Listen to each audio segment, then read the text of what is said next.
महाराष्ट्रातच नाही तर पूर्ण देशामध्ये सगळ्यात जास्त दिव्यांगजनासाठीची अडचण कोण असेल ते बोगस दिव्यांग आणि हे बेशरम निर्डावलेले बोगस दिव्यांग. मात्र यांना कुठलाही फरक पडत नाही, कारण यांना सगळ्या क्लुप्त्या माहिती आहेत. IAS पासून सगळ्या गोष्टी तुम्हाला मला प्रत्येकाला माहिती आहेत. नेमकं ह्याने खेळ कसे केलेत, एका प्रमाणपत्रावर दुसरं, दुसऱ्यावर तिसरं, नेमकं कसं मिळतं यांना मल्टिपल डिसॅबिलिटी सर्टिफिकेट. आणि एखादा खरा दिव्यांग जर सरकारी दवाखान्यात गेला तर त्याला किती हाल सहन करावे लागतात एक जणांनी जवळून पाहिलेला आहे. विधानसभेत त्याचा प्रश्न विचारला जातो, त्याला उत्तर दिलं जातं, हो आम्ही कडक कारवाई करू. कोणती कारवाई झाली, कुठे ते शहाणे, ज्या शहाणेबद्दल एवढा मोठा गदारोळ नागपूरच्या अधिवेशनात झाला ते शहाणे कुठे आहेत, काय त्यांची चौकशी झाली, काय झालं, त्यांची दिव्यांग फेरपडताळणी झाली का, झाली असेल तर कुठे त्यांचं प्रमाणपत्र. एका ठिकाणी राहायचं, एका ठिकाणचं आधार कार्ड दुसऱ्या ठिकाणाहून प्रमाणपत्र काढायचं का. त्याच्यामध्ये कर म्हणजे अहिल्यानगर जिल्ह्यामध्ये किंवा इतर पण जिल्ह्यामध्ये हे जे आता न्यायालयाने दिलेले ऑर्डर आहे, हो परवा दिवशी न्यायालयाने ऑर्डर दिली, जे की बोगस दिव्यांग न्यायालयात गेले होते की नाही आम्हाला हा त्रास वारंवार होतोय, याच्याबद्दल कोर्टाने स्टे द्यावा. कोर्टाने सगळ्या केसेस एकत्र केल्या, डिव्हिजनल बेंच समोर या सगळ्या केसेसची सुनावणी झाली. याच्यासाठी न्यायालयाने त्या सगळ्या अहवालाचा अभ्यास केला, जे अहवाल जिल्हा परिषदने किंवा ज्या ज्या ठिकाणी दिव्यांग फेरपडताळणी किंवा तपासणी झाली होती त्या ठिकाणचे सगळे अहवाल कोर्टामध्ये गेले होते. न्यायालयाने त्या सगळ्याचा अहवाल अभ्यास केल्यानंतर न्यायालयाने हे कळलं की नाही, अनेक जण हे दिव्यांग नसले नाहीयेत, म्हणजे न्यायालयाचे निदर्शनास आलं. आणि म्हणून न्यायालयाने सांगितलं की 120 दिवसामध्ये पडताळणी मोहीम पूर्ण करावी आणि त्या सगळ्या गोष्टी न्यायालयासमोर सादर करणं जरुरी आहे. हे न्यायालयाने सांगितलं. याच्यानंतर तरी पुढे कोणत्या हालचाली झाल्यात, न्यायालयाने स्वतः सांगितलेलं असताना की महाराष्ट्र शासनाने आतापर्यंत महाराष्ट्र शासनाच्या प्रत्येक विभागाने, त्या विभागाच्या सेक्रेटरीने, त्या विभागाच्या मंत्र्याच्या अखत्यारीत कोणत्या तरी सेक्रेटरीने आतापर्यंत कडक पत्र काढलंय का, आपल्या विभागातील सर्व कर्मचाऱ्यांची दिव्यांग फेर तपासणी, पुनर्तपासणी, दिव्यांग प्रमाणपत्र खात्री, दिव्यांग टक्केवारीची खात्री करून त्याचा अहवाल सादर करावा, असं तरी काढलंय का. ठीक आहे, कलम नंबर 91 नुसार कारवाई करावी, हा तर विषय खूप दूरचा. हे न्यायालयात ज्यांनी रीट दाखल केली त्यांच्यासाठी पण लागू आहे आणि ज्यांनी या रीटमध्ये भाग नाही या सर्व सर्व सर्व दिव्यांग कर्मचाऱ्यांसाठी हा आदेश लागू आहे. आणि हे जर न्यायालय त्या ठिकाणी म्हणतंय तर कसून तपासणीसाठी आतापर्यंत शासनाने पुढाकार का घेतला नाही, दिव्यांग मंत्रालय आतापर्यंत शांत का. आणि याच्यामध्ये मात्र परत एकदा आदरणीय बच्चू कडू यांच्याकडनं एक अपेक्षा आहे. बच्चू कडू हे दिव्यांग हितासाठी झटतात. बच्चू कडू जसं पेन्शनसाठी झटतायत, दिव्यांगजनाच्या कर्जासाठी त्यांची मागणी आहे, या सगळ्या गोष्टीचा जर विचार केला तर बच्चू भाऊनी मात्र या बोगस दिव्यांग प्रकरणामध्ये मंत्रालयातील प्रत्येक विभागाच्या सचिवाकडनं एक पत्र, तातडीचे आणि कडक आदेशाचे पत्र काढून घ्यावे, जेणेकरून की 120 दिवसाच्या आत या सर्व ठिकाणच्या बोगस दिव्यांगाची तपासणी होईल.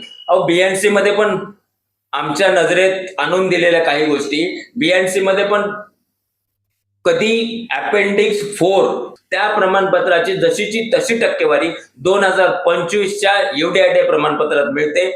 असं कुठं जर शंका येत आहेत ना तर त्या प्रत्येक दिव्यांगजनाची पुनर्तपासणी, पुनर्पडताळणी होणं जरुरी आहे, म्हणजे ते खोटे दिव्यांग बाजूला निघतील. त्याच्यामध्ये आणखीन एक, याच कोर्ट केसमध्ये न्यायालयाने आणखीन एक पर्याय दिलाय की समजा त्या पुढच्याला माहितीये आपण काहीतरी खबडब करून ते दिव्यांग प्रमाणपत्र घेतलेले, टक्केवारी वाढवून घेतलेली, जे काय असेल तर त्या दिव्यांग बांधवांनी माफीनामा, म्हणजे त्या बोगस दिव्यांगाने किंवा नोकरीमधील कर्मचाऱ्यांनी जर माफीनामा दिला आणि सर्व लाभ सोडून जर स्वेच्छा निवृत्तीचा पर्याय निवडला तर मात्र त्या दिव्यांगजनावर कुठलीही कारवाई होणार नाही.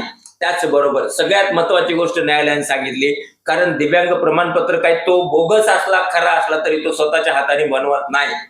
दिव्यांग प्रमाणपत्र बनवण्यासाठी अगोदर महाराष्ट्र शासन होतं, आता UDID पोर्टल आहे, पोर्टलवर प्रमाणपत्र बनतं, हाताने कोणी खरडत नाही. UDID प्रमाणपत्राला त्याचा स्वतःचा नंबर असतो, UDID प्रमाणपत्रावर सगळ्या गोष्टीची डिटेल माहिती असते. ते प्रमाणपत्र बनवलं जाते त्या डॉक्टरनी, जे डॉक्टर त्या संबंधित सरकारी दवाखान्यात नोकरी करतात त्यांच्याकडनं. आणि म्हणून कोर्टाने सांगितलंय की यासाठी बनावट प्रमाणपत्र देणाऱ्या डॉक्टरवर पण शिस्तभंगाची कारवाई होणार. कोर्टाने स्पष्ट निर्देश दिले. आता या ठिकाणी शिस्तभंगाची कारवाई तर व्हायलाच पाहिजे, पण त्याच्या पुढे जाऊन खऱ्या दिव्यांगजनाच्या मनातली गोष्ट आहे की अशा डॉक्टरवर फौजदारी गुन्हे दाखल व्हायला पाहिजे, अशा डॉक्टरचे सगळे वेतन तोपर्यंत थांबवायला पाहिजे जोपर्यंत ह्यांची सगळी शहानिशा होत नाही, इन्व्हेस्टिगेशन पूर्ण होत नाही. अशा प्रकारच्या जर 2-4 ठिकाणी जर कडक कारवाया केल्या तर मात्र इथून पुढं तरी हे बोगस प्रमाणपत्र देणारे आणि घेणारे धजावणार नाही. आता याच्यात सांगतो तुम्हाला, हे सगळं कोर्टाची ऑर्डर आली तरी पण बऱ्याच ठिकाणी मात्र प्रमोशन किंवा बदली या गोष्टी चालू आहेत दिव्यांगाच्या. अहो कमीत कमी त्याची तपासणी तर करून घ्या ना, तो खरा आहे खोटा आहे, त्याचं प्रमोशनसाठी पात्र आहे नाही, अगोदरच दिव्यांग होता की नंतर प्रमोशन आलं की लगेच एक कागद जोडला प्रमाणपत्राचा, नेमकं काय हे सगळं बघा आणि त्यानुसार करा ना. इतकी काय घाई आहे, इतकी काय गडबड आहे. बऱ्याच जिल्ह्यामध्ये 2-2, 4-4 वर्षापासूनचे सगळे प्रकरण चालू. काय झालं आतापर्यंत? पोलीस पण याच्याहून त्याच्यावर ढकलतात, त्याच्याहून याच्यावर ढकलतात. नेमकं काय चाललंय? ढकलाढकलीच्या मागचा अर्थ काय? बोगस दिव्यांग शोध मोहिमेच्या आडमध्ये मात्र खऱ्या दिव्यांगजनाला 2-2, 3-3 महिन्यापासून पेन्शन, त्यांचं पेन्शन मिळत नाही. तात्पुरते दिव्यांग, कायमचे दिव्यांग, याच्या आडमध्ये दिव्यांगजनाला पेन्शन मिळत नाही. मग खऱ्या दिव्यांगजनाला होणारा हा त्रास, तपासणीच्या दरम्यान पण खऱ्या दिव्यांगजनाला होणारा हा त्रास खऱ्या दिव्यांगजनाला द्यायचा आणि खोट्या दिव्यांगजन त्यांच्यासाठी झटणारे त्यांची गॅंग. काय हे सगळं म्हणजे बघितलं ना तर खऱ्या दिव्यांगजनाच्या मनात अतोनात दुःख होतं. आता या कोर्ट ऑर्डर मध्ये जर एक गोष्ट बघितली तर झेडपी मध्ये, फक्त झेडपी मध्ये 11,759 दिव्यांग कर्मचारी आहेत फक्त झेडपी मध्ये. मग फक्त झेडपीतले दिव्यांग मोजायचे का? बीएनसी मधले नको का? नगरपालिकेतले नको का? महानगरपालिकेतले नको का? बऱ्याच आरोग्य व्यवस्थेतले नको का? आरोग्य विद्यापीठातले काही कर्मचारी नको का? इतर युनिव्हर्सिटीचे कर्मचारी नको का? बाकी काहीच नको का? फक्त झेडपी मधलेच का? कोर्टाने सांगितलंय सगळ्या तपासण्या व्हायला पाहिजे, पण ते कधी होईल? ज्यावेळेस शासन या गोष्टीचा विचार करणार. फक्त गप्पा मारणं, आम्ही कारवाई करतो, हो आम्ही केली, अशा गप्पांनी खऱ्या दिव्यांगाचं भलं होणार नाही. तर या 11,759 दिव्यांग कर्मचाऱ्यांपैकी फक्त 7,535 कर्मचाऱ्यांची पुनर्पडताळणी झाली आणि त्याच्यापैकी 375 अपात्र ठरले. मग एवढा छोटा झाले तर ही जे तपासणी आहे ही पुनर्पडताळणी नेमकी कुठं पाठवलं, कोणी केली, त्याला करायचा अधिकार होता का? यासाठी दिव्यांग हक्क अधिनियम 2016चं कलम नंबर 58-59 वाचलंय का? आणि अपील जे करायचे त्या ठिकाणी त्या संस्थेचे जे मुख्य, समजा झेडपी असेल तर सीओ, त्या संस्थेचे जे मुख्य आहेत त्यांनी अपील अधिकाऱ्याकडे या सगळ्या गोष्टीचं अपील करायचं आणि पुनर्पडताळणी करायची. हे मात्र कोर्टाच्या ऑर्डरमुळं ह्या जे बोगस दिव्यांग जे पळवाट काढत होते, आम्ही वाचू, धकू, कसं तरी रिटायर होऊन जाऊ, नंतर बघू काय होतंय ते, या सगळ्या ज्या त्यांच्या डोक्यातल्या कृत्या होत्या मात्र या कोर्ट ऑर्डरमुळे थोड्याशा थांबलेल्या आहेत आणि त्यांना मात्र पुनर्पडताळणी पुनर्तपासणीसाठी समोर जावंच लागणार आहे. त्याचबरोबर 40 बेंचमार्क डिसेबल म्हणजे person with 40% or more than 40% disability. तर या बेंचमार्क डिसॅबिलिटी पेक्षा जर कमी, 40% जर कमी टक्केवारीचा उमेदवार कोणताही दिव्यांग आरक्षण, अशा उमेदवारांना कोणताही दिव्यांग लाभ आरक्षण मिळणार नाही. म्हणजेच अशा दिव्यांगजनांना मात्र नोकरी गमवावी लागणार आहे. आता जे दिव्यांग 40%पेक्षा जास्त टक्केवारी घेतलेले आहे चिरीमेरी, मग त्या दिव्यांगजनाची जर पुनर्पडताळणी केली तर मात्र नक्की कितीतरी मोठा आकडा हे 40%पेक्षा कमीच असेल आणि त्यांना मात्र सरळ घरी जावं लागणार आहे. आता ही कोर्टाची ऑर्डर आहे. या कोर्टाच्या ऑर्डरनुसार महाराष्ट्र शासनाने आतापर्यंत कोणते पाऊल उचलले आमच्या तर निदर्शनास नाही आले.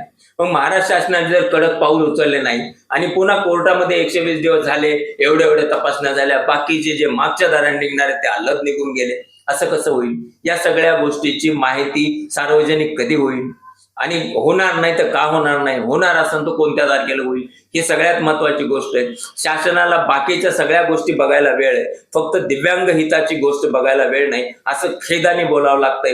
कारण दिव्यांगजनाची कुठली जात नाहीये ना. फायदा कुठं होतो? जातीला फायदा होतो. फायदा कुठं होतो? एक प्रवर्ग पाहिजे, महिला प्रवर्गाला फायदा होतो. अहो तुम्हाला त्यांना सगळ्यांना फायदा देतोय तर ज्यांना खरी गरज आहे, ज्यांचं जीवन परावलंबी आहे, अशा दिव्यांगजनाला फायदा देण्यासाठी मात्र तुम्ही विचार करता आणि त्या दिव्यांगजनाची पेन्शन 2-2, 3-3 महिने द्यावी अशी पण इच्छा तुमच्या मनात होत नाही. विविध कारण सांगितले जातात. पोर्टलवरील त्रुटी, हे अपलोड केलं नाही, ते अपलोड केलं नाही, हे सांगितलं जातं. एसटी महामंडळामध्ये अगोदर सिनियर सिटीजन वगैरे यांच्यासाठी ते स्मार्ट कार्ड आणि त्याच्यानंतर 2 दिवसात पूर्वीच सांगितलं जातं की नाही हे कार्ड सगळ्यांना बंधनकारक असतं. तो दिव्यांगजन त्याला त्याचं जीवन जगणं अवघड आहे. त्याला बंधनकारक, त्याला कंपल्शन करण्यापेक्षा त्याच्या भल्याचं काहीतरी करा ना. ऑनलाईन मध्ये अडचणी आल्या, दिव्यांग पेन्शन ही दिव्यांग विभागाकडे गेली, त्याच्यानंतर परत ती पूर्वपदावर आली. या सगळ्या राड्यामध्ये तो भरडणारा दिव्यांग त्याचं काय? दिव्यांगजनाचं भलं करून कमीत कमी पुण्य कमवण्यास तरी काम महाराष्ट्र शासनाने करावं ही माफक अपेक्षा. आजच्या व्हिडिओत एवढंच मित्रांनो.